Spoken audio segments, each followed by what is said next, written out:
I remember sitting at the table night after night after night with such an extended stomach, feeling sometimes physically sick, so uncomfortable, and to be honest, in quite a lot of pain from overeating. And something inside of me still wanted to eat food. And I just couldn't really understand, because logically I knew I am sitting here with a stomach full of food. Physiologically, I know I don't need any more. So why do I keep wanting to eat? Why do I keep doing this to myself, even though night after night after night I promise myself that I'm not going to do this again? I promise myself that I'm going to remember next time how awful I feel right now, and that I will do everything in my power to just stop, to just go cold turkey and just start eating normally. And that lasted for years after that. And it is so frustrating when you know logically I shouldn't be doing this, but there is something driving you to doing it and you don't know what it is. And no matter how much you try and you think and you try to pinpoint what it is, you just can't seem to come to the same conclusion each time. Or if you do, it is a conclusion that is fueled by shame and guilt and stress in your life. Fast forward now, I physically cannot go past the point of feeling comfortably full. It is just not possible for me. Even though I could technically fit more food in my stomach, I know I could. There is just no way that I could do that. I can't push myself to do that anymore. And so I want to discuss with you the ways in which I managed to overcome that, and what you can do and what you can introduce in your life to do the same thing. Thank you so much for clicking on this video. All my contact details and links are in the description box below. Feel free to subscribe and comment and like and share this video with a friend if you believe that it will help you. It really helps me grow my channel. I want to be putting up more hypnosis videos without ads in the middle. And to do that, I have to get to 1,000 subscribers and 4,000 watch hours. Hi, if you're new here, my name is Suzie. Thank you so much for just being here, and hello to everyone who is returning. I am a hypnotherapist. I specialize in emotional eating and binge eating. I'm very, very, very passionate about bringing this to you because I've been there and I've come out the other side, and I knew when I did that I had to bring this to more people and spread this message to help as many people as I possibly could, because we don't need to suffer, and you can change your life through doing this. I know it changed my life, so it's really important that we talk more about this topic. So if logically we know that we don't want to feel this way anymore, why do we do it? 9 times out of 10, because nothing is absolute, there is a deeper emotional issue at hand.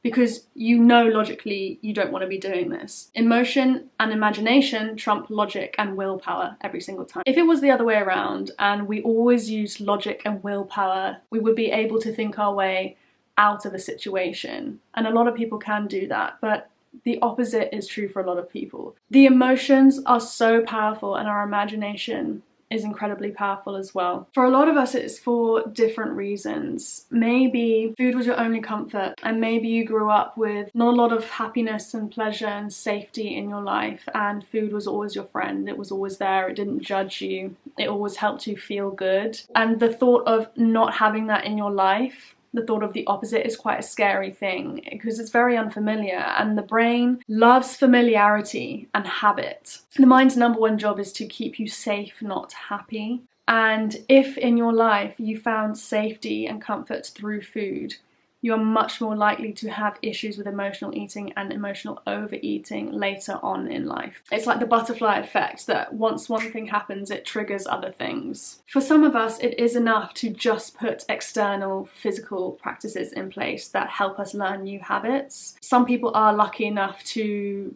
practice those, introduce those into their lives, and it will have a knock-on effect in a much more positive way that will help them gain more control, realistically, over their overeating habits. So we're talking about eating much, much more slowly, taking breaths in the middle of your meals, putting your knife and fork down, having someone who is quote-unquote an accountability partner. I don't like using that word so much because it tends to have a little bit of a negative effect for some people, but it's someone who you might want to start this practice together and really hold each other accountable for the pace at which you're eating, because the faster you eat, the less time your body has to really register your fullness and tell you that you are starting to become full and to stop.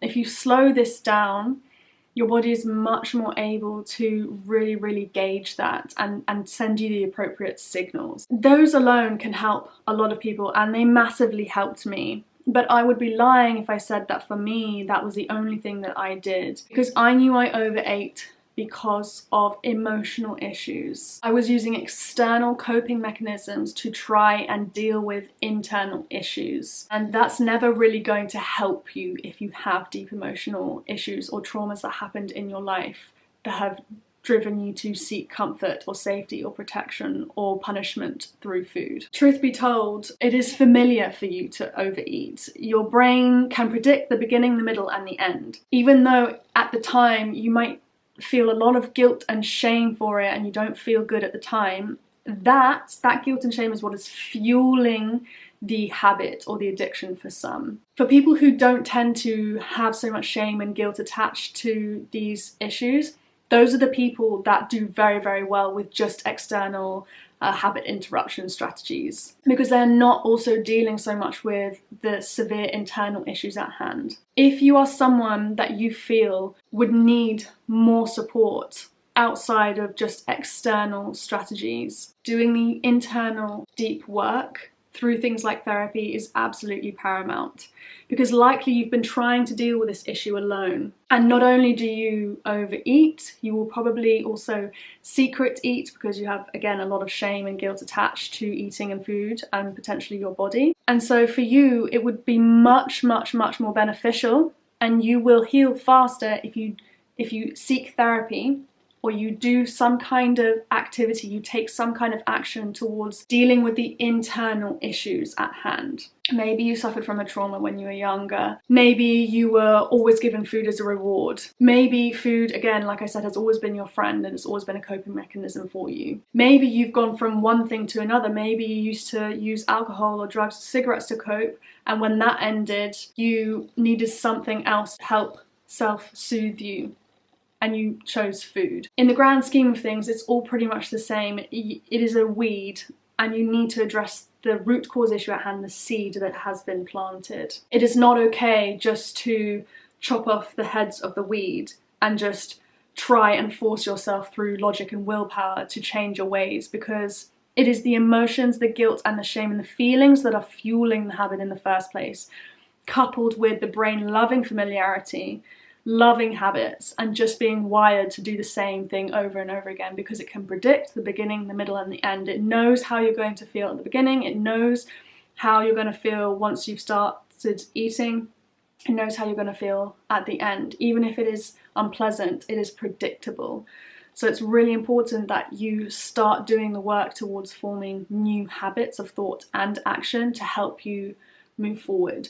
It is not enough to just think about things. You must take actionable steps. It is your responsibility. It is your ability to respond to these situations. And like I always say, it's not about condoning the things that maybe triggered these behaviors. If, for example, you were bullied at school and maybe you had a slightly larger body, or you didn't at all and people bullied you and picked on you for your weight, maybe that was kids at school or your family or whoever it was in your life, and then you then developed disordered eating habits or eating habits that you're not comfortable with, like overeating, for example. Even if all that happened to you, it's not condoning that. It's not saying that that's okay or that those people were appropriate. What it is saying is that no one is going to change it for you. You can do anything that you put your mind to. You are an extraordinary person, being. We all are. You are completely worthy. And no one on this life is better or worse than you or me. We are all of the same value. And we can all do the things that we want to.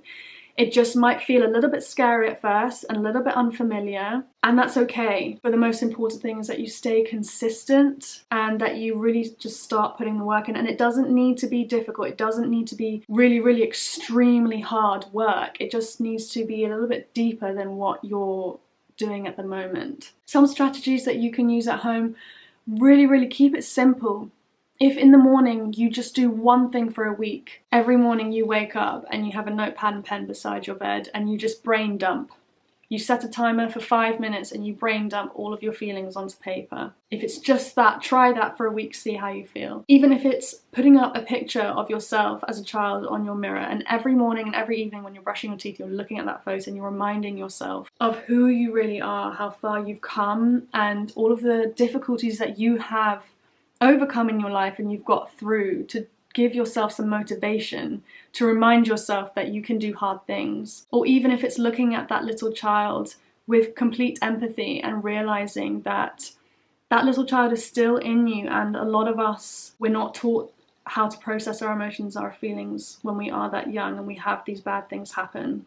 We have these experiences that we feel have caused us to have these habits. Even if it's looking at that photo and saying, you know what, I'm going to do it for that child, that's still a step in the right direction. And even if that doesn't work for you, you've still taken one step forward in a different direction as to where you are now, and that's what's important. If you feel that you would like to do the deep work and you want someone to help support you, someone who is qualified and experienced, you can find my consultation link in the description box below. Please don't be shy, reach out. You can book an appointment. It's a free consultation call, so even if you turn up and you don't feel it's right for you, you've still done one more thing to try and help you change your life, and that's what ultimately matters. So thank you so much for watching. I really appreciate you being here. If you managed to stay to the end, thank you so much, and I'll see you in the next video.